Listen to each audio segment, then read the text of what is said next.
সন্তানহীনতা কোনো লজ্জা কিংবা পাপ নয়, বহু মানুষের মনে জমে থাকা বহু প্রশ্নের উত্তর দিব আজকের এই ভিডিওতে। যারা সন্তানহীনতার সমস্যায় ভুগছেন, এমন অনেক দম্পতি একটি শব্দ শুনেছেন, আইভিএফ বা টেস্ট টিউব বেবি।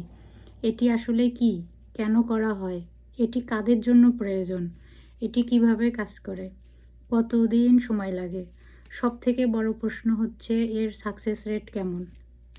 এই বিষয়টা নিয়ে আজকে বিস্তারিত আলোচনা করব। আইভিএফ কি? আইভিএফের পুরো নাম হলো ইন ভিট্রো ফার্টিলাইজেশন। আইভিএফ কেন করা হয়? যাদের স্বাভাবিক নিয়মে গর্ভধারণ সম্ভব হয় না, তাদের ডিম্বাণু এবং শুক্রাণু নিয়ে ল্যাবরেটরিতে এর মিলন ঘটানো হয় এবং তৈরি হওয়া ভ্রূণটি মায়ের গর্ভে প্রতিস্থাপন করা হয়। এটি কাদের জন্য প্রয়োজন?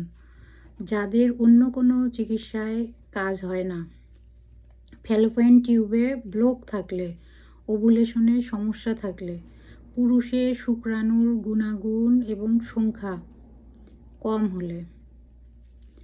এটি কিভাবে কাজ করে? ইনজেকশনের মাধ্যমে মায়ের ডিম্বাশয়ে অনেকগুলো ডিম্বাণু একসাথে তৈরি করা হয়। এরপর একটি ছোট ব্যথামুক্ত প্রক্রিয়ার মাধ্যমে ডিম্বাণুগুলো বাইরে আনা হয়। ল্যাবরেটরিতে বাবার শুক্রাণুর সাথে মায়ের এই ডিম্বাণুগুলোর মিলন ঘটানো হয়।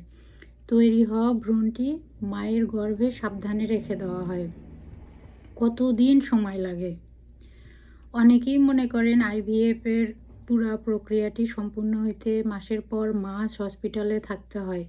একদমই না। এই প্রক্রিয়া সম্পূর্ণ করতে 4 থেকে 6 সপ্তাহ অথবা 1 থেকে 1.5 মাস সময় লাগে। এর বেশিরভাগ সময়ই আপনি স্বাভাবিক জীবনযাপন করতে পারবেন। সবথেকে বড় প্রশ্ন হচ্ছে এর সাকসেস রেট কেমন? আইভিএফের সফলতা নির্ভর করে নারীর বয়সের উপর। যেসব নারীর বয়স 35-এর নিচে, এদের সাকসেস রেট 40 থেকে 50%, এর থেকে বেশিও হতে পারে। বয়স যত বাড়ে সাকসেস রেট তত কমে। প্রথমবার কেউ সফল না হইলেও দ্বিতীয় তৃতীয়বার অনেকেই মা হতে পেরেছেন। এটা কোনো ম্যাজিক না, বিজ্ঞানের আশীর্বাদ। সঠিক সময়ে সঠিক সিদ্ধান্তের মাধ্যমে অনেক পরিবার হাসি মুখে দিন কাটাচ্ছে। আশা করি এই ভিডিওটি অনেকের কাজে আসবে। আপনাদের যদি এই বিষয়ে আরও কিছু জানার থাকে অবশ্যই আমাকে কমেন্টস করবেন, আমি আরও বিস্তারিত জানানোর চেষ্টা করব। ভালো থাকবেন, সুস্থ থাকবেন, নিজেদের পরিবারের যত্ন নেবেন।